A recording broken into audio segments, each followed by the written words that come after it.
Welcome to the Slop Temple. We pray this video helps. You'll begin by opening Cloudedge and signing in. This connects your phone to the camera ecosystem.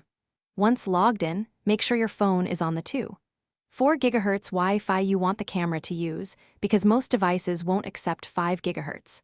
Next, tap the device in the device list and choose settings to access network options.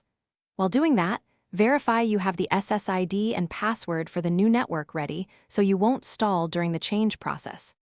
You proceed by entering the device's settings and selecting the network or Wi-Fi configuration option. That initiates reconfiguration.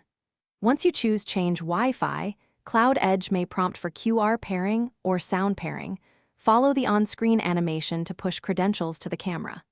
Enter the new SSID and password carefully because a single typo prevents connection.